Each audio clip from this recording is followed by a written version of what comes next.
ये तो बहुत कमजोर हैं। कुछ भी खाते हैं इनके तन को लगता ही नहीं। इन्हें एनर्जिक 31 दीजिए। एनर्जिक 31? जी हाँ, तंदुरुस्ती और ताजगी के लिए एनर्जिक 31 कैप्सूल।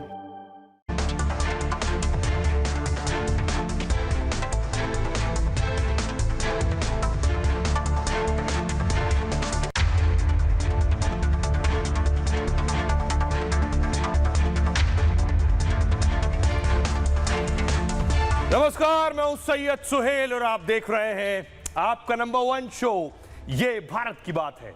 उम्मीद करते हैं आप सभी पूरी तरह से फिट होंगे और बहुत बहुत सेहतमंद होंगे।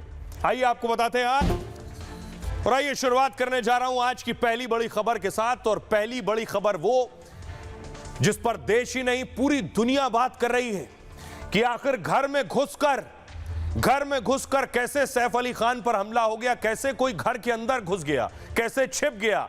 दरअसल इससे पहले सलमान खान के घर पर गोलियां चल चुकी हैं, सलमान खान को धमकियां मिल चुकी हैं, बाबा सिद्दीकी की हत्या हो चुकी है। इसलिए टेंशन, प्रेशर और तनाव बहुत ज्यादा है, दहशत बहुत ज्यादा है।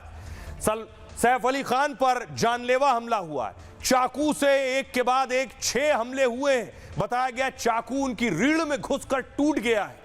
तस्वीर में आपको दिखाऊं, उसके बाद देखिए जरा, हमलावर भागा है हमला करके। ये सीसीटीवी तस्वीर आ रही है, सैफ अली खान के घर से भागते हुए हमलावर की तस्वीर आप देख रहे हैं। सीढ़ी उतर रहा है, एक कंधे पर गमछा डाला हुआ है, काले रंग की टी शर्ट पहने हुआ है। ये सैफ अली खान के घर की सीढ़ी की तस्वीर आप देख रहे हैं। और देखिए वक्त आ रहा है 2:33 का वक्त है।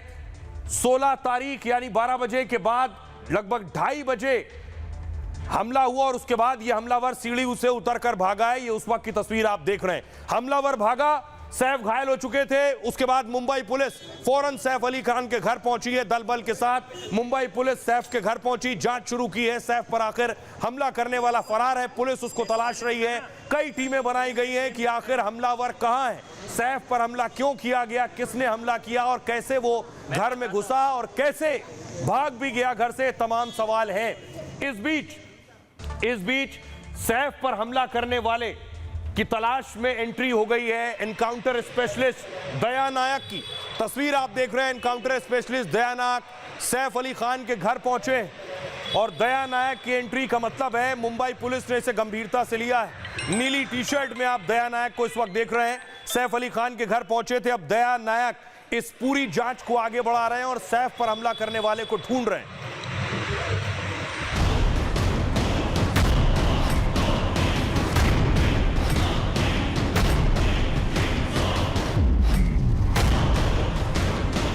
किस प्रकार का हमला है, इसके पीछे क्या है, किस प्रकार की मंशा से ये हुआ, ये सारी चीजें आपके सामने आ चुकी हैं। अगर इतने बड़े बड़े देश के सेलिब्रिटीज को भी भारतीय जनता पार्टी की डबल इंजन की सरकार सुरक्षा नहीं दे सकती, तो एक आम आदमी की तो सुरक्षा की बात ही क्या करें। महाराष्ट्र में क्राइम तो बढ़ ही रहा है, ये आपके चैनल में रोज दिख रहा है। पूरा देश ये सुनकर सन्न रह गया कि बॉलीवुड स्टार पर घर में घुसकर हमला हो गया। कड़ी सुरक्षा में रहने वाले सैफ पर जानलेवा अटैक हो गया। सैफ पत्नी करीना और बच्चों के साथ रात में घर पर थे, तभी हमलावर आया और चाकुओं से उन पर ताबड़तोड़ वार करने लगा। चाकुओं के 6 वार से सैफ अली खान बुरी तरह लहूलुहान हो गए। सैफ के हाथ, पैर और गर्दन में गंभीर चोट आई और उन्हें फौरन अस्पताल में भर्ती कराया गया। सैफ अली खान का इलाज जारी है, लेकिन बड़ा सवाल ये कि उन पर हमला किया किसने और हमला करने के बाद वो फरार कैसे हो गया। हमले की वजह को लेकर भी कई थ्योरी सामने आ रही हैं, लेकिन सैफ पर हमले का पूरा सच सामने आना बाकी है। अब देखिए, जैसे ही सैफ पर हमला हुआ का उनका घर मैं आपको दिखाऊं। ये है सैफ अली खान का घर, ये आप देख रहे हैं, ये सैफ अली खान का घर है। बताया जाता है ऊपर के माले में सैफ अली खान रहते हैं, इस सोसाइटी में सैफ अली खान का घर है। यहीं पहुंचा हमलावर, इसी फ्लोर पर जाकर उसने सैफ के कमरे में छिपकर सैफ पर हमला किया है। एक के बाद एक 6 हमले सैफ अली खान पे हुए। ये उनका मुंबई के बांद्रा स्थित घर की तस्वीर आप देख रहे हैं। सैफ, करीना, तैमूर और जहांगीर इसी फ्लैट में रहते हैं। लेकिन जिस वक्त हमलावर पहुंचा उस वक्त करीना कपूर घर में नहीं थी, क्योंकि करीना कपूर एक पार्टी में थी। उस पार्टी में करीना, सोनम कपूर, करिश्मा कपूर और रिया कपूर उस वक्त पार्टी में मौजूद थी, यानी करीना उस वक्त घर नहीं थी जिस वक्त सैफ पर हमला हुआ। देखिए उसके बाद अटैकर पहुंचा है। यह हमलावर की तस्वीर है। यानी सैफ उस वक्त घर में अकेले थे और बच्चे थे।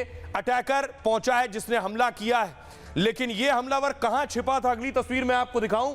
सैफ अली खान का जो छोटा बेटा है जहांगीर, जिसे वो जे कहते हैं, जहांगीर के कमरे में जाकर यह हमलावर छिप गया था। इस हमलावर ने वहां छिपने के बाद सैफ अली खान पर अटैक किया है। देखिए जरा कमरे में क्या हुआ जब सैफ अली खान उस कमरे में पहुंचे जिसमें उनका बेटा जे रहता है, यानी जहांगीर का जो कमरा था उस कमरे में सैफ अली खान पहुंचे। सैफ मुंबई में बैंड्रा के गुरु शरण अपार्टमेंट में रहते हैं। रात के 2 बजे हमलावर घर में घुस चुका था।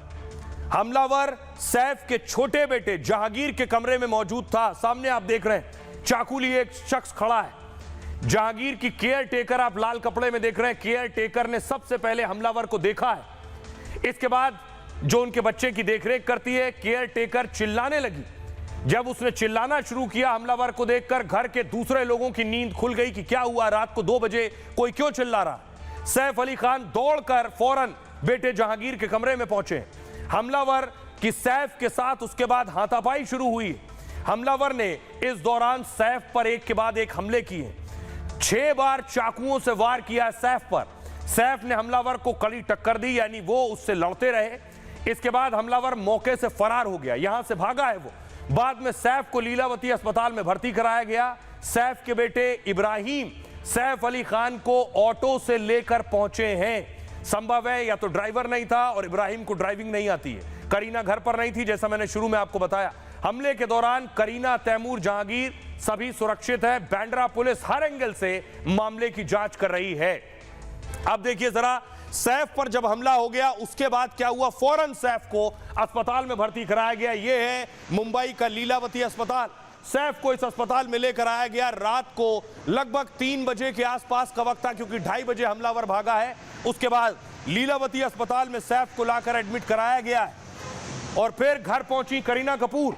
यह तस्वीर आप देख रहे हैं, करीना घर के बाहर मौजूद है। एक ऑटो भी पास में खड़ा हुआ है। करीना के पास देखिए जो एक महिला खड़ी हुई है, उस महिला के हाथ में भी हमलावर ने हमला किया है। उसके हाथ में चाकू लगा हुआ है। करीना वहां मौजूद है, ऑटो ड्राइवर वहां मौजूद है। करीना पूछ रही है केयर टेकर से, तैमूर की देखरेख करने वाले से, कि क्या हुआ रात को जिस वक्त वो नहीं थी। पूरी घटना वहां करीना को बता रहे हैं जो उस वक्त वहां मौजूद थे, कि आखिर सैफ के साथ क्या क्या हुआ है।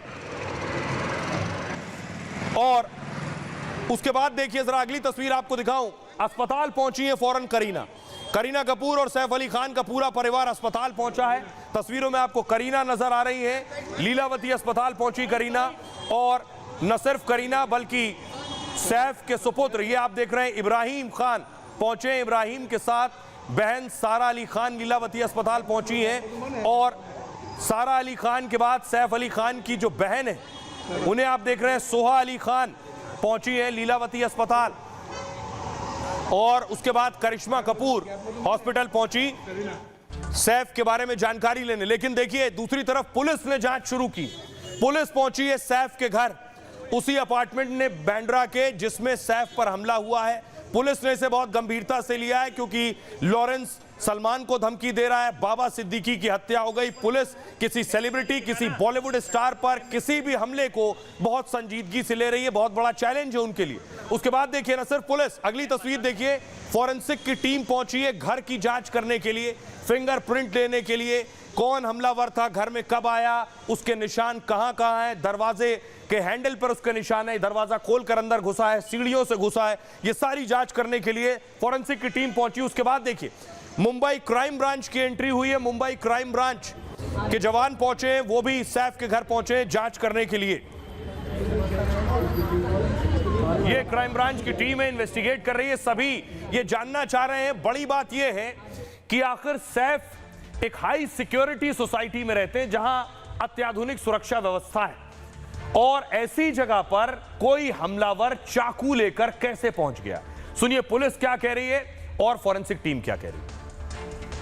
एक्टर के घर पे गया था, ऐसा इन्वेस्टिगेशन में पता चला है। एक्यूज्ड फायर एस्केप का यूज़ करके इनके घर पे गया था, ये भी पता चला है। अभी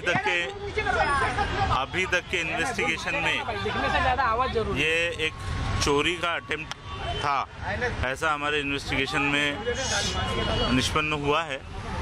एक्यूज्ड को जल्दी अरेस्ट करने की कोशिश हमारी चल रही है। एक एक्यूज्ड आइडेंटिफाई हो चुका है, उसने स्टेयरकेस का यूज़ किया था, ये पता चला है। उस एक्यूज्ड को अरेस्ट करने के लिए टीम्स फील्ड पर है। हम फिंगरप्रिंट डिपार्टमेंट से फिंगरप्रिंट मिल चुके हैं, अब आगे की प्रोसेस हमारे सीनियर बताएंगे। नहीं, वो हमारे डिपार्टमेंट नहीं है। तो पुलिस को हमलावर का सीसीटीवी मिल गया है, अब वो हमलावर को ढूंढ रही है। दूसरा घर का फिंगरप्रिंट लिया जा चुका है, लेकिन सैफ अस्पताल में है। सैफ किस हाल में है? उनकी सर्जरी हुई है, कई एक्सपर्ट डॉक्टर्स ने सर्जरी की है। देखिए हॉस्पिटल में क्या हुआ है। लीलावती अस्पताल में लगभग सुबह 3:30 बजे के करीब सैफ को अस्पताल में भर्ती कराया गया। इसके बाद वरिष्ठ डॉक्टर्स की टीम ने सर्जरी की है। हमलावर ने सैफ पर धारदार हथियार से हमला किया था। सैफ के हाथ, गर्दन और पीठ पर चोट के निशान हैं। सैफ के सिर पर भी चोट के निशान हैं। चाकू के 6 वार में 2 जख्म बहुत गहरे हैं और बाकायदा उसकी प्लास्टिक सर्जरी की गई। एक हमला उनकी रीढ़ के पास किया गया है। रीढ़ की हड्डी में चाकू का टुकड़ा फंस गया था और अंदर से फ्लूइड भी लीक कर रहा था। सर्जरी करके इसे निकाला गया, इस चाकू को। सैफ के हाथ और कंधे की भी सर्जरी हुई है। सैफ के गले पर 10 सेंटीमीटर गहरा घाव आया है, लगभग 2.5 इंच का घाव है। डॉक्टर्स ऐसा कहते हैं। सैफ की हालत अब बेहतर बताई जा रही है। आइए अब आपको सुनवाता हूं जिन डॉक्टर्स की मौजूदगी में सर्जरी हुई है, सैफ का ट्रीटमेंट चल रहा है, उन्हें सुनिए वो क्या कह रहे हैं। मिस्टर सैफ अली खान का ऑपरेशन अच्छे से हो गया है। उनका न्यूरो सर्जरी और प्लास्टिक सर्जरी दोनों कंप्लीट हुआ है और उनको ऑपरेशन थिएटर से हमने आईसीयू में शिफ्ट किया है for 1 day observation. After that will decide tomorrow. 2 एकदम गहरी चोटें हैं, 2 इंटरमीडिएट है और 2 एब्रेशन जैसा है, जैसा खरोच से कैसे आ जाता है तो चाकू का नोक से ऐसा खरोच से आ गया है। इतना बड़ा 2.5 इंच का चाकू का पीस अंदर स्पाइन से हमने निकाला है। अब सवाल यह है कि हमलावर सैफ के घर के अंदर कैसे घुसा। कोई भी ये समझ नहीं पा रहा हमलावर कैसे घुसा। सैफ के घर में बहुत से हेल्पर काम करते हैं। पुलिस ने आज उन काम करने वाले लोगों को बुलाया, उसमें वो केयर टेकर भी थी जो बताया जाता है सैफ के बेटे तैमूर की देखभाल करती है। उस पर हमला किया हमलावर ने। ये जो आप तस्वीर देख रहे हैं, थाने में सैफ के घर में काम करने वाले लोगों को बुलाया गया है। वो जो महिला आगे जा रही है वही तैमूर की केयर टेकर है, देखरेख करने वाली। उनके हाथ में पट्टी आप देख रहे हैं, उनके हाथ पर हमलावर ने हमला किया था और हाथ पर पट्टी बांधी हुई है। नीले कुर्ते में आप उन्हें देख रहे हैं, ये तैमूर की देखरेख करती हैं। ये उस वक्त सबसे पहले कमरे में गई, इन्होंने ही हमलावर को देखा है। इनका दावा हमलावर ने सबसे पहले इन पर हमला किया, इनके हाथ में पट्टी बंधी है, यानी इनको जख्मी किया है। अगली तस्वीर में आपको दिखाऊं, हमलावर की तस्वीर आप देख रहे हैं। हमलावर फरार है, मुंबई पुलिस ढूंढ रही है। सवाल यह है, इतनी हाई सुरक्षा वाली जगह पर, सोसाइटी में कैसे कोई हमलावर फरार हो गया? यानी वो आसानी से घर तक आया, हमला किया और उसके बाद भाग गया। किसी ने रोका नहीं, ना किसी ने पूछा कहां से आए हो, कहां जा रहे हो। बाकायदा रजिस्टर होता है, एंट्री होती है, जाने वाले से भी सवाल जवाब होते हैं और आसानी से कोई घुस नहीं सकता। तो फिर ये कैसे घुस गया? अब पुलिस जांच कर रही है। हर तस्वीर पर नजर है, केयर टेकर पर नजर है, घर पर नजर है, हमलावर पर नजर है और सैफ की हालत पर भी।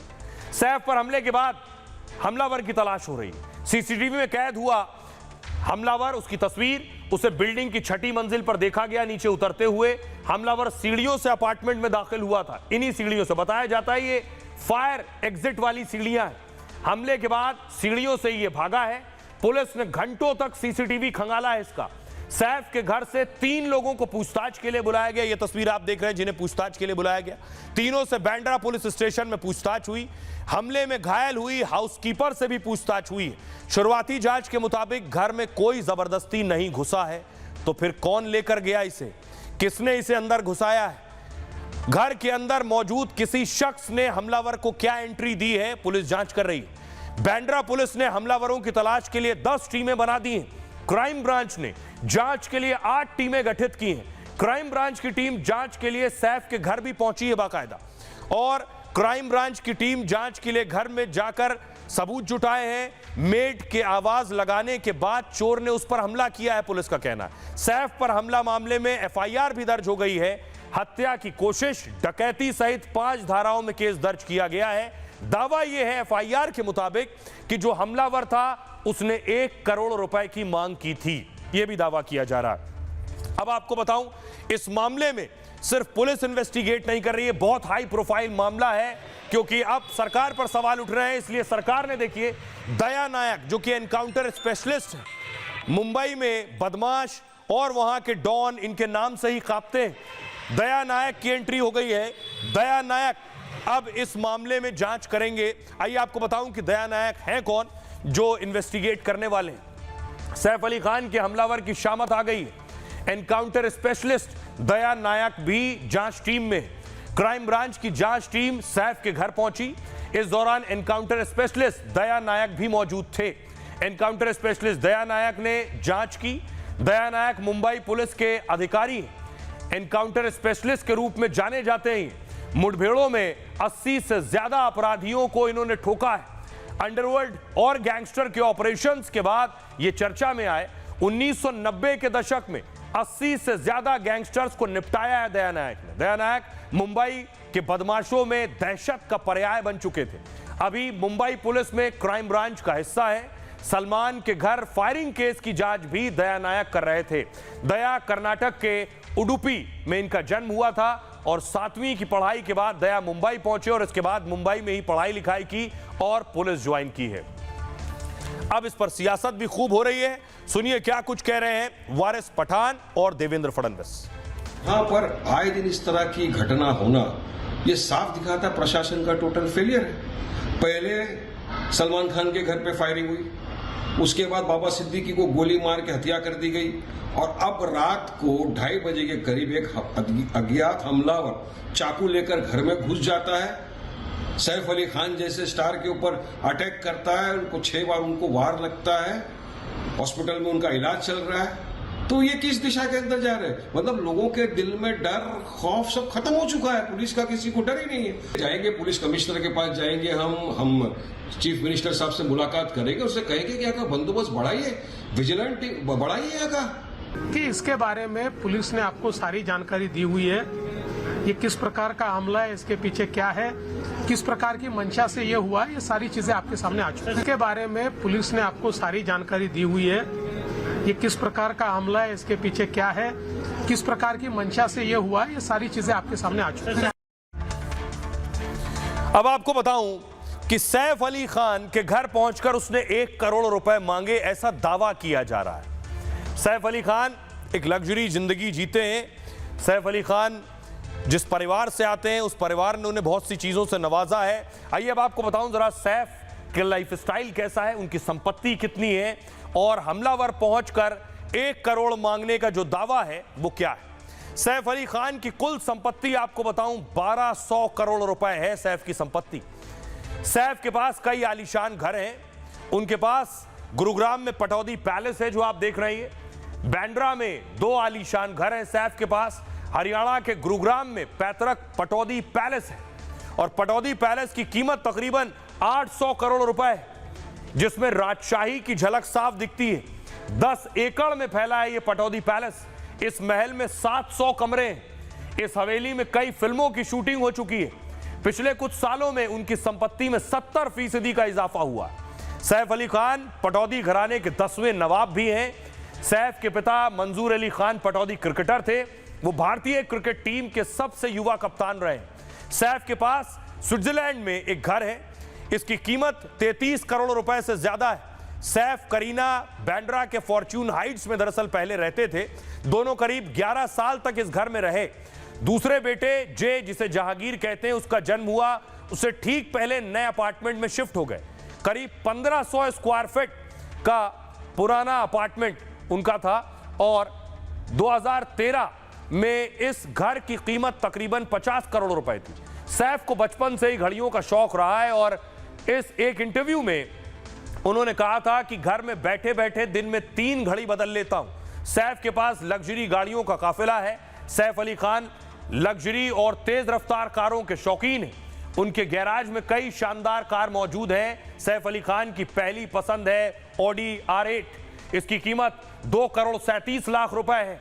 मर्सिडीज बेंज एस क्लास कीमत 1,86,00,000 रुपए है और रेंज रोवर वो कीमत 1,78,00,000 रुपए है इसकी। लैंड रोवर डिफेंडर 1,20,00,000 कीमत है। फोर्ड मस्टैंग कीमत 74,61,000 रुपए है और जीप रैंगलर इसकी कीमत 67 लाख रुपए है।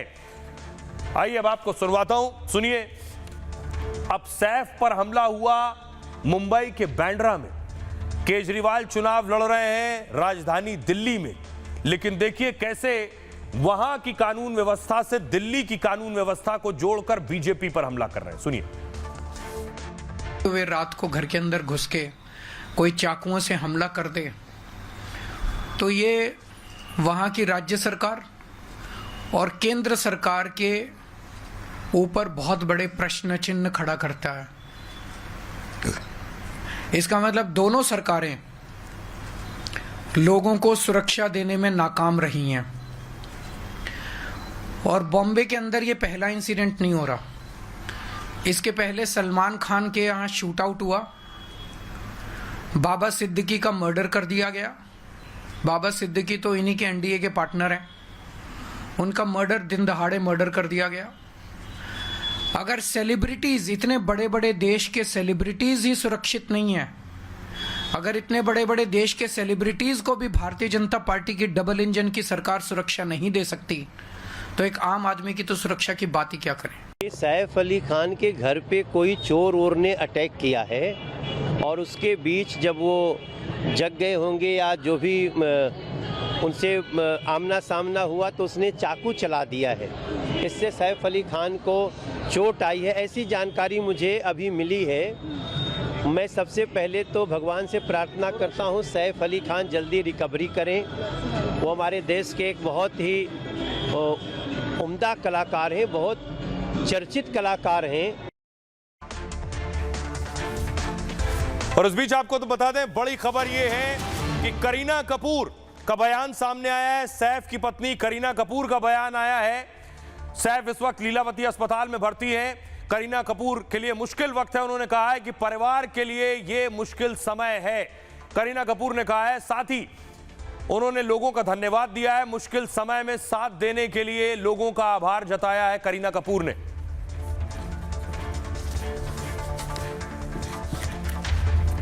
अब आपको बताऊं, सवाल यह है कि सैफ अली खान पर जो अटैक हुआ है, यह बताता है कि एक्टर्स क्या सुरक्षित हैं। बॉलीवुड के जो एक्टर्स हैं, इन सबको सुरक्षा दी गई है।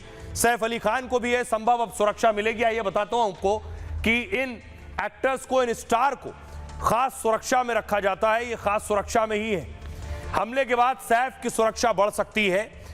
एक्टर को हाई लेवल सिक्योरिटी दी जा सकती है। कई स्टार्स को जान से मारने की इससे पहले धमकी मिल चुकी है। उन्हें X, Y और Z कैटेगरी की सुरक्षा मिली हुई है। सलमान खान को लॉरेंस बिश्नोई गैंग से मारे जाने की धमकी मिली थी और सलमान के घर पर फायरिंग भी हुई थी, जिसके बाद महाराष्ट्र सरकार ने उन्हें Y+ कैटेगरी की सुरक्षा दी। बाबा सिद्दीकी की हत्या के बाद से एक्टर की सुरक्षा बढ़ गई। शाहरुख खान को भी जान से मारने की धमकी मिली थी, जिसके बाद उनको Y+ सुरक्षा दी गई है। एक्टर को 11 सुरक्षा के जवान दिए गए हैं। इसमें पुलिस एस्कॉर्ट के साथ 6 जवान शामिल हैं। अमिताभ बच्चन, पिछले साल उन्हें भी धमकी मिली थी। इसके बाद महाराष्ट्र सरकार ने उन्हें X कैटेगरी की सुरक्षा दी है। इससे पहले मुंबई पुलिस से सामान्य सुरक्षा मिल रही थी। महाराष्ट्र सरकार ने अक्षय को भी X कैटेगरी की सुरक्षा दी हुई है। एक्टर के साथ 3 सुरक्षाकर्मी शिफ्ट में रहते हैं। आमिर को भी फिल्म पीके की रिलीज के बाद सुरक्षा दी गई थी। एक्टर को गैंगस्टर्स से जबरन वसूली के कॉल आ रहे थे। आमिर को X कैटेगरी की सुरक्षा मिली हुई है। सुनिए जरा क्या कुछ कह रहे हैं बॉलीवुड के सेलिब्रिटीज। जी अभी मैंने पढ़ा कि अभी वो फाइनली ठीक हो गए हैं, but it is very unfortunate. कितना ज़्यादा देखभाल करना पड़ता है। जी हाँ, बिल्कुल हाँ, यस बिल्कुल मैं ये दूंगी और ये बहुत ज़्यादा अनफॉर्चुनेट है। And all my prayers are with them.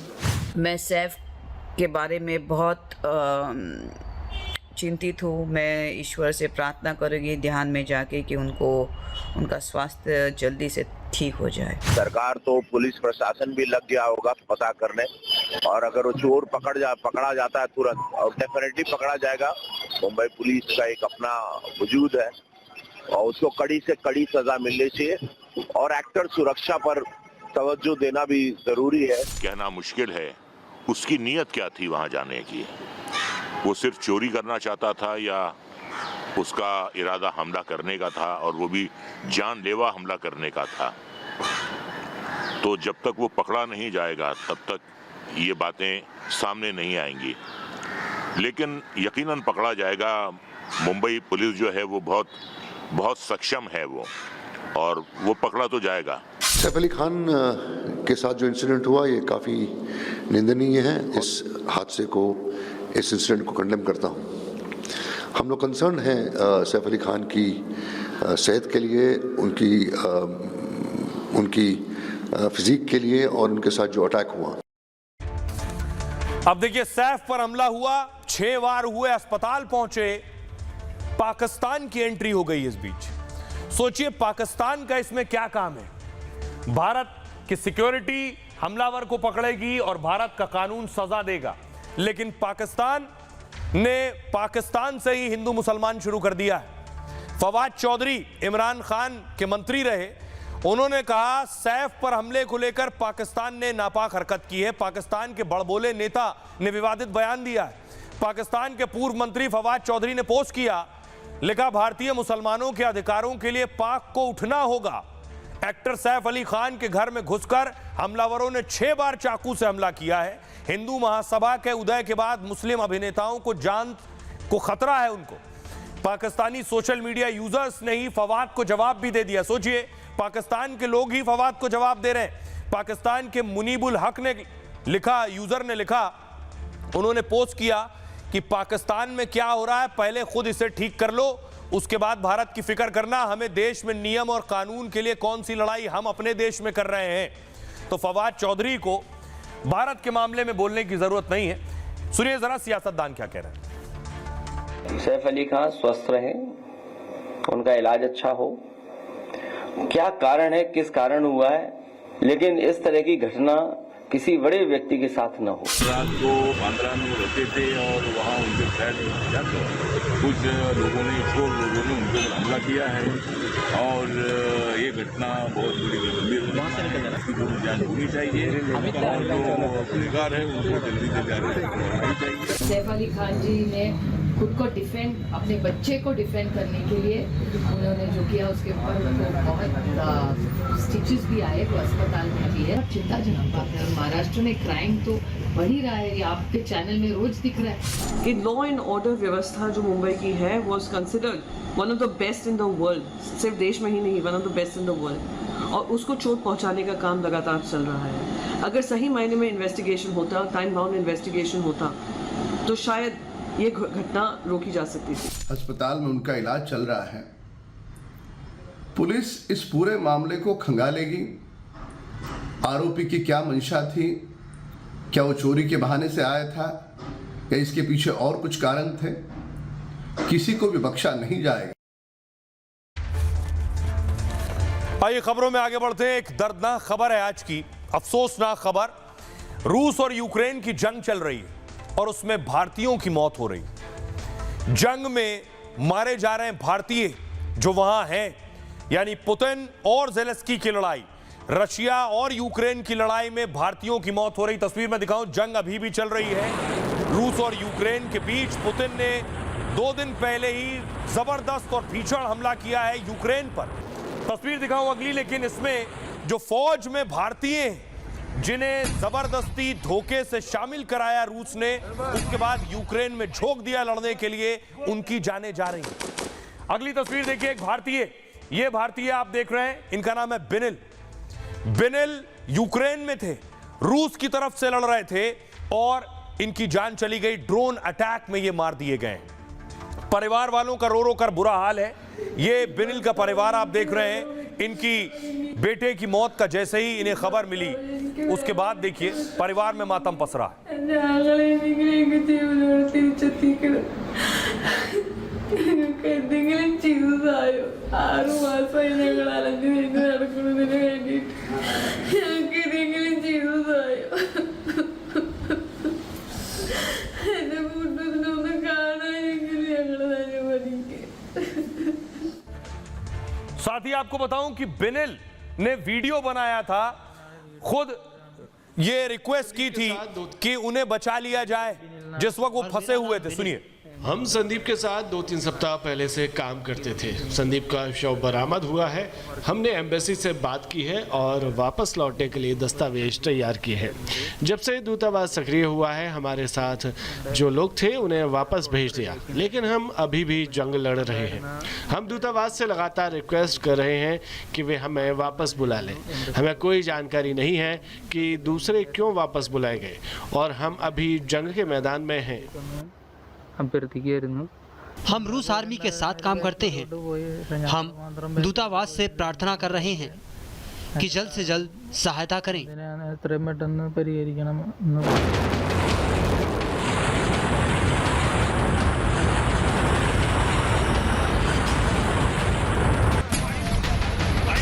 रूस और यूक्रेन की जंग में एक के बाद एक भारतीय मारे जा रहे हैं। यूक्रेन के ड्रोन अटैक में एक और भारतीय की मौत हो गई। रूस की तरफ से लड़ रहा एक और भारतीय गंभीर रूप से घायल है। मौत से पहले भारतीयों ने अपना वीडियो बनाकर जान बचाने की गुहार लगाई थी।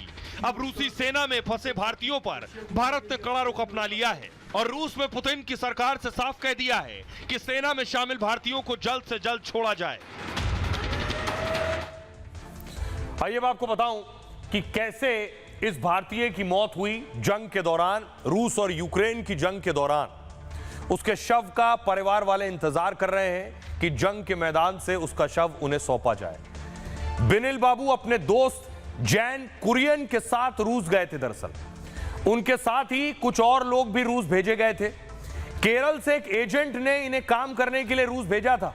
एजेंट ने बताया था कि सेना की कैंटीन में काम करना होगा, लेकिन वहां पहुंचे तो जंग के मैदान में उतार दिया गया इन्हें वर्दी पहनाकर।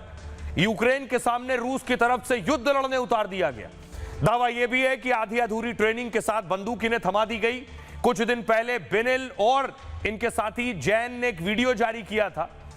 शुरू में मैंने आपको वीडियो सुनाया 2 लोगों का। ये इनकी मौत हो गई है, बिनिल की और जैन अस्पताल में। वीडियो में उन्होंने नौकरी के नाम पर धोखे की जानकारी दी थी और इसके साथ भारत सरकार से बचाने को लेकर अपील की थी। भारत लगातार जंग में फंसे भारतीयों को लाने की कोशिश कर रहा है। खुद प्रधानमंत्री मोदी पुतिन के सामने मुद्दा उठा चुके हैं, लेकिन बिनिल की वापसी की कोशिशों के बीच जंग में इसकी मौत हो गई, जबकि उसके साथी जैन कुरियन की हालत अभी अस्पताल में गंभीर बनी हुई है। जैन कुरियन का इलाज मॉस्को के एक सेना के अस्पताल में किया जा रहा है। दोनों भारतीय नागरिकों पर यूक्रेनी सेना ने एक ड्रोन से हमला किया था और इसी हमले में बिनिल की मौत हो गई, जबकि जैन गंभीर रूप से घायल हो गया। भारतीय विदेश मंत्रालय ने इसे लेकर रूस के सामने कड़ा रुख जताया है। रूसी सेना में काम करने वाले भारतीयों को कार्य मुक्त करने को कहा गया है। अब फिलहाल बिनिल बाबू के शव को भारत लाने की तैयारी हो रही है। रूस और यूक्रेन की जंग में अब तक 10 भारतीयों की मौत हो चुकी है। तो ये पहला नहीं है। सुनिए जरा बिनिल की पत्नी क्या कह रही है। मैं चाहती हूँ मेरे पति के शव को वापस लाया जाए। प्लीज मेरे भाई को तो जिंदा वापस ला दीजिए। कृपया कुछ कीजिए। 6 महीने बीत चुके हैं। मैं आखिरी बार उनको देखना चाहती हूँ। कृपया उसे वापस ले आओ। अभी तक किसी ने कुछ भी नहीं किया। कृपया हमारे लिए बस इतना कर दीजिए। मेरे पति की बॉडी ला दीजिए। प्लीज प्लीज प्लीज मेरे बच्चों को उसके पिता का शव दिखा दीजिए। सिर्फ अकेले बिनिल नहीं है, इससे पहले कई और भारतीयों की मौत हो चुकी है रूस यूक्रेन जंग में। ये तस्वीरें मैं आपको दिखा रहा हूं। श्याम सुंदर को आप देख रहे हैं और कन्हैया यादव, ये दोनों उत्तर प्रदेश के रहने वाले थे। इसी तरह रूस गए धोखे से, वहां वर्दी पहना दी गई, जंग में उतार दिए गए और यूक्रेन के हमले में मार दिए गए। अगली तस्वीर दिखाऊं। पिछले दिनों कुछ लोगों ने वीडियो बनाया था, हमें बचा लो ये वीडियो बनाया था। इन्हें भी इसी तरह से फंसाया गया था। सुनिए जरा ये क्या कह रहे हैं और किस तरह से ये क्या मांग कर रहे हैं। हम सब नमस्कार, हम सब साथी रशिया घूमने के लिए आए थे नवे साल पर, और हमें यहाँ पर एक एजेंट मिला, उसने हमें यहाँ पर घुमाया फिराया रशिया में, और वो बाद में हमें बोला कि मैं आप सबको बेलारूस के लिए ले चलता हूँ, वहाँ पर आप सबको घुमा फिरा के लाता हूँ। और वो हमें बेलारूस लेकर चला गया। हमें इस बात का नहीं पता था वहाँ पर वीज़ा की ज़रूरत होती है, वो हमें ऐसे ही लेके चला गया। और वहाँ जाकर हमसे वो पैसे मांगने लगा, मतलब जो उसने पहले पैसे मांगे थे हमने वो दे दिए, उसके बाद और पैसे मांगने लगा। हमारे पास और पैसे नहीं थे, उसने हमको ना वहीं पर बेलारूस हाईवे पर छोड़ दिया, और वहाँ फिर हमको पुलिस ने पकड़ लिया। पुलिस ने पकड़कर रशिया आर्मी को दे दिया हमें। रशिया आर्मी ने हमें पता नहीं कहाँ पर रखा, 3 से 4 दिन रखा। और हमारे आगे एक हमारी भाषा वाला बंदा आया, मतलब उससे फ़ोन पर बात करवाई और हमारे आगे शर्त रखी, या तो आप सबको 10 साल की जेल होगी या फिर हमारे साथ एक कॉन्ट्रैक्ट साइन कर लो जिसमें आपको कुछ नहीं करना है। आपको मतलब हेल्पर की जॉब मिलेगी, खाना वगैरह बनाने में, या ड्राइवर वगैरह की कोई ऐसी जॉब मिलेगी, आप हमारे साथ कॉन्ट्रैक्ट साइन कर लो। तो हमने वो कॉन्ट्रैक्ट कर लिया। वो उनकी भाषा में था, हमें नहीं पता था उसमें क्या क्या लिखा है। और उसके बाद उन्होंने हमें ट्रेनिंग सेंटर पर डाल दिया। वहाँ हमें जाके पता चला भी हमारे साथ धोखा हुआ है, उन्होंने हमें आर्मी में भर्ती कर लिया है। वहाँ पर हमारे साथ ट्रेनिंग दी गई। ट्रेनिंग देने के बाद हमें यहाँ पर यूक्रेन छोड़ दिया गया। यूक्रेन हमारे साथ, हमारे जो साथी थे उनको ना फ्रंट लाइन पर डाल दिया गया है। हमारे साथ और भी साथी थे, और हम 7 बंदे हैं जो कि 1 या 2 दिन के अंदर हमें भी कह रहे हैं कि आपको फ्रंट लाइन में डालेंगे और आप सबको युद्ध लड़ना पड़ेगा। हम बिल्कुल भी युद्ध के लिए नहीं तैयार हैं। हमें किसी को भी अच्छे से बंदूक भी नहीं पकड़नी आती, और ये हमें फ्रंट लाइन पर डालना चाहते हैं। हमारी इंडियन एम्बेसी से और भारत सरकार से आशा है कि हमें सबको यहाँ। इसके बाद ये मामला उठाया गया और रूस ने 6 भारतीयों को रिहा किया था जो वहां फंसे हुए थे। वो 6 भारतीय वापस वतन लौटे। लेकिन आपको बताऊं कि कैसे लोग फंस जाते हैं, कैसे धोखे में आते हैं, रूस चले जाते हैं और उसके बाद उन्हें वहां जंग में झोंक दिया जाता है। रूस और यूक्रेन की जंग को 3 साल होने वाले। इस जंग में शामिल होने के लिए विदेशियों को न्योता दिया गया। जंग लड़ने के लिए रूस ने मोटी सैलरी का ऑफर दिया। इसे लेकर रूस में काम करने वाले एजेंट बहुत सक्रिय हैं। भारत में मोटे कमीशन के जरिए लोगों की भर्ती कराई जाती है। एजेंट ने यहां लोगों को कहा आपको कैंटीन में सहायक ड्राइवर के रूप में भर्ती किया जाएगा। जब लोग मॉस्को पहुंचे तो उन लोगों की ट्रेनिंग शुरू हो गई। ऐसा ही एक मामला उत्तर प्रदेश के मऊ आजमगढ़ से सामने आया। रसोइया और कारपेंटर के वीजा पर 14 लोगों को रूस भेज दिया गया।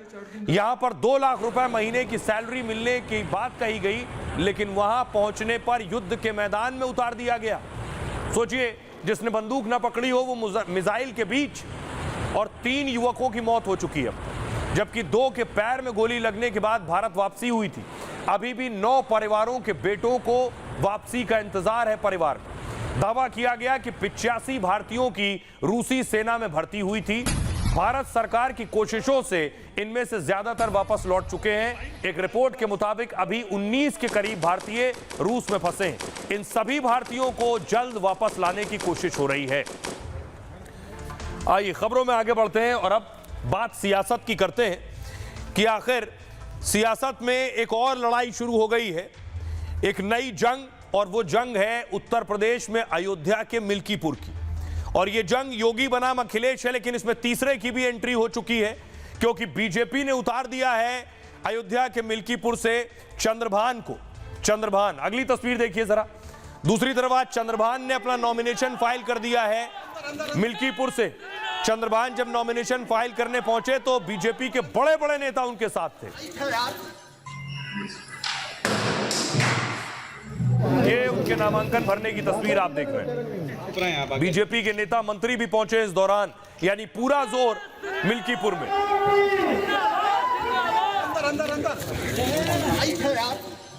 दूसरी तरफ देखिए जरा, अखिलेश यादव ने अवधेश प्रसाद के बेटे अजित प्रसाद को उतार दिया है। अजित प्रसाद ने भी नॉमिनेशन फाइल किया। अगली तस्वीर में आपको दिखाऊं, ये अवधेश प्रसाद को आप देख रहे हैं। बेटा नामांकन दाखिल करने जा रहा था, अवधेश प्रसाद खुद हाथ पकड़कर बेटे को लेकर गए। अजित प्रसाद ने भी नॉमिनेशन फाइल कर दिया है। यानी मिल्कीपुर की जो लड़ाई है ये और बड़ी होने जा रही है। ये त्रिकोणीय लड़ाई हो गई है, क्योंकि चंद्रशेखर रावण जो खुद को दलितों की नुमाइंदगी करने वाला ये ठेकेदार भी मानते हैं, मायावती के बैक सीट लेने के बाद उन्होंने भी एक कैंडिडेट उतार दिया है। चंद्रशेखर ने सूरज को उतार दिया है। यानी और सूरज भी पासी समुदाय से आते हैं। बीजेपी ने भी पासी कैंडिडेट उतारा है, समाजवादी पार्टी ने भी पासी कैंडिडेट और चंद्रशेखर रावण ने भी पासी कैंडिडेट। अखिलेश तो कह रहे हैं ये देश का सबसे बड़ा उपचुनाव है मिल्कीपुर का। सुनिए। उत्तर प्रदेश का देश का सबसे बड़ा उपचुनाव होने जा रहा है। मिल्कीपुर में भी इनके पैर उखड़ते हुए नजर आ रहे हैं। समाजवादी पार्टी की साइकिल पंचर होना तय है। वहाँ से भाजपा के जो हमारे प्रत्याशी चंद्रभान पासवान जी हैं वो बहुत बड़े अंतर से मिल्कीपुर विधानसभा का उपचुनाव जीतने जा रहे हैं। ये समाजवादी पार्टी का उम्मीदवार अजीत प्रसाद बड़े वोटों से जीत करके रास्ता साफ करेगा सरकार बनने का। मैदान सज चुका है, योद्धा उतर चुके हैं। मिल्कीपुर की सीट प्रतिष्ठा की लड़ाई बन गई है।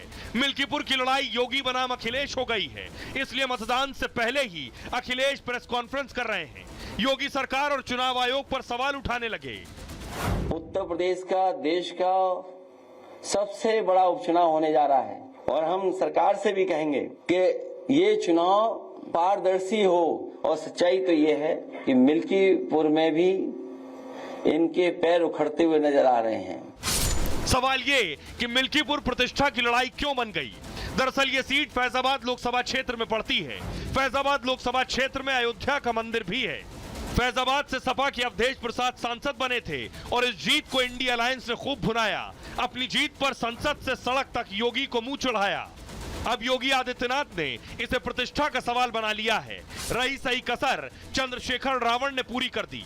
चंद्रशेखर ने यहां सूरज चौधरी के नाम का ऐलान किया है। मतलब मिल्कीपुर में पासी बनाम पासी हो गया है, क्योंकि तीनों उम्मीदवार पासी समुदाय से हैं। इसलिए अखिलेश अब बीजेपी उम्मीदवार को बाहरी बता रहे हैं, तो बीजेपी उनके उम्मीदवार को वंशवाद का प्रतीक बता रही है। ये वंशवाद के चक्कर में बताइए, सपा में कोई दूसरा नहीं मिला था क्या? उनके बेटे के अलावा कोई और नहीं था क्या? किसी सपा में किसी कार्यकर्ता को लड़ा देते और चुनाव होते, इसलिए चुनाव हम एक तरफा जीतेंगे। अब देखिए जरा मिल्कीपुर की त्रिकोणीय लड़ाई में कौन कहां है और कौन किसके साथ है। यह है दिलचस्प लड़ाई अयोध्या की। मिल्कीपुर में उपचुनाव बहुत दिलचस्प हो गया है। योगी आदित्यनाथ ने यहां पूरी ताकत झोंक दी है। बीजेपी से चंद्रभान ने अपना पर्चा दाखिल कर दिया। उनके नामांकन के दौरान पूरी सरकार साथ नजर आई। योगी सरकार के 7 मंत्री नामांकन में मौजूद थे। प्रदेश अध्यक्ष भूपेंद्र चौधरी समेत सैकड़ों कार्यकर्ता नजर आए। खबर है कि योगी सरकार के सभी मंत्री मिल्कीपुर में ही डेरा डालेंगे। 5 फरवरी के मतदान और 8 को नतीजे के बाद ही लौटेंगे। अब देखिए अखिलेश यादव ने अजीत प्रसाद को उतारा है। अजीत फैजाबाद सांसद अवधेश प्रसाद के पुत्र हैं। अजीत ने कल गाजे बाजे के साथ नामांकन किया था। अजीत का नाम करीब 2 महीने पहले घोषित हो गया था। बीजेपी ने चंद्रभान को उतार कर उनका खेल बिगाड़ दिया, क्योंकि अजीत की तरह चंद्रभान भी पासी समाज से आते हैं। मिल्कीपुर में पासी समुदाय लगभग 60,000 के आसपास बताया जाता है। ऐसे में अखिलेश लखनऊ से प्रेस कॉन्फ्रेंस कर योगी पर हमला कर रहे हैं। अखिलेश बीजेपी उम्मीदवार को बाहरी कैंडिडेट बता रहे हैं, तो बीजेपी चंद्रभान पासवान को राम का वंशज बता रही है। ऐसे में अखिलेश मिल्कीपुर में पूरी ताकत झोंक रहे हैं। खुद अखिलेश, डिंपल, शिव और शिवपाल प्रचार करने जाएंगे। सपा के 40 दिग्गज मिल्कीपुर में मोर्चा संभालेंगे। अखिलेश की मुश्किल रावण ने भी बढ़ा दी है। चंद्रशेखर रावण ने सूरज चौधरी को उतार दिया है मैदान में। सूरज भी पासी समाज से आते हैं और सपा के बागी हैं। अजीत को टिकट मिलने के बाद उन्होंने बगावत कर दी। सूरज अब अखिलेश यादव को सबक सिखाना चाहते हैं, क्योंकि अवधेश को जिताने में सूरज की बड़ी भूमिका थी, लेकिन जब टिकट की बारी आई तो उन्हें भुला दिया गया। अब सूरज भी अखिलेश पर वंशवाद का आरोप लगा रहे हैं। यानी चंद्रशेखर रावण के जो कैंडिडेट हैं वो अखिलेश यादव के बागी हैं। सुनिए जरा अखिलेश क्या कह रहे हैं। उत्तर प्रदेश का देश का सबसे बड़ा उपचुनाव होने जा रहा है। डेमोक्रेसी में ऐसा चुनाव नहीं देखा होगा। ऐसे चुनाव की स्टडी करनी चाहिए। चुनाव में जनता कैसे फैसला लेती है। सरकार से भी कहेंगे कि ये चुनाव पारदर्शी हो और पारदर्शी उदाहरण पेश करे सरकार कि ये फेयर इलेक्शन हो रहा है। और सच्चाई तो ये है कि मिल्कीपुर में भी इनके पैर उखड़ते हुए नजर आ रहे हैं। समीकरण की चर्चा ज्यादा मत करना आप लोग। अगर प्रेस के लोगों ने ज्यादा चर्चा कर दी हमारे पक्ष में तो सरकार वर्दीधारी लोगों को आगे कर देगी। ये जो चुनाव होने जा रहा है इसमें बुरी हार भारतीय जनता पार्टी हार करके। जनता जनार्दन का आशीर्वाद भारतीय जनता पार्टी के साथ है, इसलिए मैं कह सकता हूं कि एक तरफा हम चुनाव जीतेंगे। भारतीय जनता पार्टी का अच्छा कार्यकर्ता है और कहा जाए कि एक तरह का अच्छा प्रत्याशी है जो गरीबों की सेवा करेगा। ये वंशवाद के चक्कर में बताइए, सपा में कोई दूसरा नहीं मिला था क्या? उनके बेटे के अलावा कोई और नहीं था क्या? किसी सपा में किसी कार्यकर्ता को लड़ा देते और चुनाव हम जीते, इसलिए चुनाव हम एक तरफा जीतेंगे। और आइए अब आपको दिखाऊं दूसरी तरफ समाजवादी पार्टी ने, अगर सोचिए दलितों का वोट चाहिए तो क्या हो रहा है। डिंपल यादव का बर्थडे था, ये डिंपल के बर्थडे पर आप तस्वीर देख रहे हैं अयोध्या में किस तरह से डिंपल का जन्मदिन मनाया गया। दूसरी तरफ देखिए जरा, डिंपल यादव का एक पोस्टर लगा है बर्थडे पर जिसमें डिंपल खुद अंबेडकर जी की तस्वीर हाथ में लिए हुए हैं। सोचिए समाजवादी नेता के हाथ में भीमराव अंबेडकर की तस्वीर। अगली तस्वीर देखिए, उसके बाद पोस्टर लगा है हम दलितों के साथ हनुमान जी। ये सारे पोस्टर चुनाव से पहले लगे। अब जब उत्तर प्रदेश में खुद को दलितों का ठेकेदार मायावती बताती हैं और समाजवादी पार्टी की नेत्री के हाथ में अंबेडकर जी की तस्वीर, तो मायावती की एंट्री होती है। मायावती अपना दावा कैसे पीछे छोड़ दें। मायावती ने अब तक एक भतीजे को का डेब्यू कराया था, आज दूसरे को भी इंट्रोड्यूस कर दिया है। आइए आपको बताऊं मायावती के जो दो भतीजे, आखिर ये कौन है। दूसरा जिसकी एंट्री हो गई है मायावती ने, जिसका तारुफ कराया वो कौन है। मायावती 2027 विधानसभा चुनाव की तैयारी में जुट गई। मायावती ने आज पार्टी संगठन के कामकाज की समीक्षा की। बीएसपी की बैठक में मायावती के साथ आकाश आनंद थे, ये हैं आकाश आनंद। लेकिन आज इस बैठक में एक और चेहरा सामने आया। मायावती ने आज ईशान आनंद को भी लॉन्च कर दिया है। दूसरी तरफ जो मायावती के खड़े हैं वो है ईशान आनंद। ईशान आनंद और आकाश आनंद दोनों बैठक में थे। मायावती आगे थी, आकाश और ईशान पीछे पीछे थे। मायावती प्रेस कॉन्फ्रेंस के दौरान दोनों अगल बगल खड़े रहे। एक मायावती की बाईं तरफ, दूसरा दाईं तरफ खड़ा था। हालांकि मायावती ने औपचारिक तौर पर कुछ नहीं कहा है, इशारों इशारों में संकेत दे दिया कि उनका प्लान क्या है। इसलिए बैठक के बाद अखिलेश पर जमकर हमला किया। राहुल प्रियंका की अंबेडकर सियासत की बखिया उधेड़ी। कहा भाई बहन नीले कपड़े पहनकर नौटंकी कर रहे हैं, इंडी गठबंधन का कोई भविष्य नहीं है, सत्ता में आना जरूरी है, दलित एकजुट नहीं हुए तो जिंदगी गुलाम बनकर रह जाएगी। आइए सुनवाता हूं, सुनिए जरा क्या कह रही मायावती। कांग्रेसी नेताओं द्वारा संविधान को दिखाना व नीले कपड़े आदि पहनकर किस्म किस्म की नाटकबाजी करना, ये सब यहाँ दलितों एवं अन्य उपेक्षित वर्गों के साथ इनका छलावा व ढोंग नहीं है तो और क्या है। वाली समाजवादी पार्टी भी विशेषकर दलित वोटों के स्वार्थ में अपना रूप थोड़ा बदला दिखाने के लिए आए दिन किस्म किस्म के हथकंडे इस्तेमाल करने में लगी रहती है, जबकि यूपी में। और आइए अब एक अच्छी खबर, भारत के लिए अच्छी खबर। कैसे भारत के इसरो ने इतिहास रच दिया है। कामयाबी की उड़ान, सैटेलाइट का मिलान। तस्वीर में आपको दिखाऊं, कभी दौर था जब इस तरह से जब सैटेलाइट लॉन्च होता था तो साइकिल से जाती थी चीजें। अब देखिए जरा अगली तस्वीर में आपको दिखाऊं, भारत ने एक सैटेलाइट लॉन्च किया, ये अंतरिक्ष में पहुंचा। और उसके बाद अगली तस्वीर में आपको दिखाऊं स्पेसएक्स की। आज जो बड़ी कामयाबी मिली है वो है ये डॉकिंग की। आप देख रहे हैं दो सैटेलाइट आपस में किस तरह से मिल रहे हैं, फिक्स हो रहे हैं।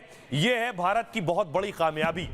ये अंतरिक्ष में करना आसान काम नहीं है, भारतीय वैज्ञानिकों ने इसे संभव कर दिखाया है।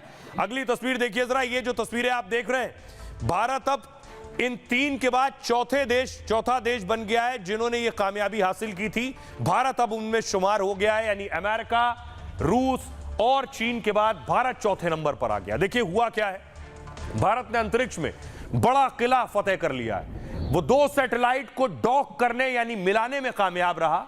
डॉकिंग तेज रफ्तार वाले दो अंतरिक्ष यानों को जोड़ने की एक प्रक्रिया है, मतलब एक साथ दो उपग्रहों पर सटीक नियंत्रण और उन्हें दिशा देना, जमीन पर बैठे बैठे।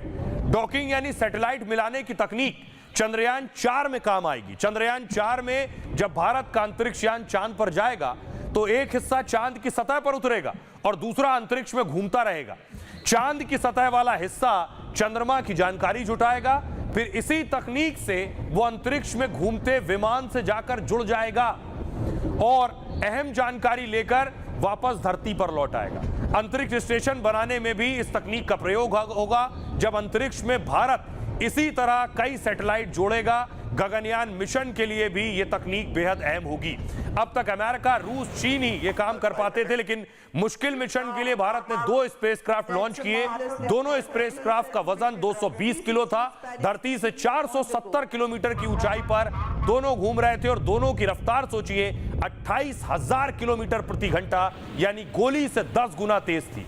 इसरो ने दोनों की रफ्तार कम की और उन्हें पास लाया। 12 जनवरी को दोनों स्पेसक्राफ्ट 3 मीटर करीब आ गए और 3 दिन तक दोनों एयरक्राफ्ट उसी दूरी पर रखे गए और फिर आज दोनों सैटेलाइट को आपस में जोड़ दिया गया। अब सोचिए ये कितना बड़ा काम है और कितनी बड़ी कामयाबी है। खबरों में आगे बढ़ते हैं। आज की एक और खबर है भारतीय क्रिकेट से जुड़ी हुई। क्या पत्नियों की वजह से टीम इंडिया हार रही है लगातार मैच? सवाल इसलिए उठ रहे हैं कि टीम इंडिया लगातार कई मैचेस हार गई पीछे। अगली तस्वीर में दिखाऊं, उसके बाद गौतम गंभीर पर भी सवाल उठे कि क्या गौतम गंभीर, पिछले दिनों आपने सुना होगा कि ड्रेसिंग रूम में कुछ लड़ाई हुई है। एक और तस्वीर में आपको दिखाऊं, कहा यह जा रहा है कि पत्नियों की वजह से ही ये हार हुई है। क्या ये सच है? बड़ी बात यह है, लेकिन इसमें अब नया रूल ये है, कहा जा रहा है कि अब क्रिकेटर्स जब जाएंगे खेलने के लिए तो परिवार के साथ जाने के लिए मियाद रखी जाएगी, यानी 2 हफ्ते से ज्यादा वो परिवार के साथ नहीं रह सकेंगे टूर के दौरान। अब कहा यह जा रहा है कि गौतम गंभीर का निर्णय है और बीसीसीआई के कंधे पर बंदूक रखकर गौतम गंभीर खिलाड़ियों पर चला रहे हैं। आइए एक और खबर, अगली खबर मैं आपको दिखाऊं। सीजफायर पर मंडरा रहा है खतरा।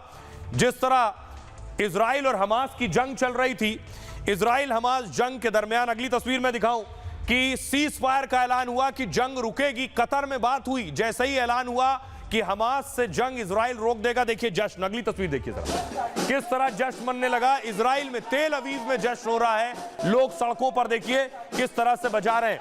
अगली तस्वीर देखिए जरा, दूसरी तस्वीर मैं आपको दिखाऊं। दूसरी तस्वीर आप देख रहे हैं कि यह तस्वीर किस तरह हमास के में जश्न मना रहे हैं वहां।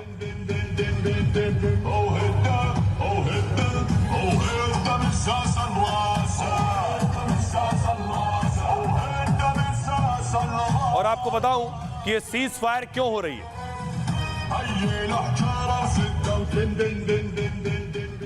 तो दुनिया में सीज फायर का जश्न मनाया जा रहा है, लेकिन क्यों इस सीज फायर पर खतरा मंडराने लगा है?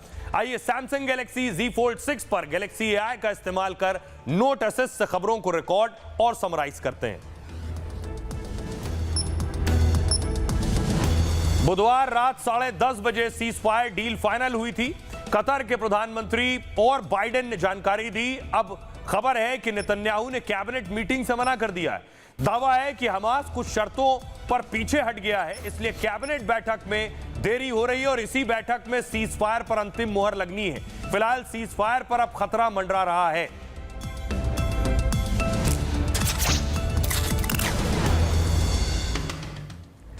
तो यह था आपके लिए सरल अंदाज में खबरों की सटीक पेशकश गैलेक्सी AI की मदद से सैमसंग गैलेक्सी Z Fold 6 पर।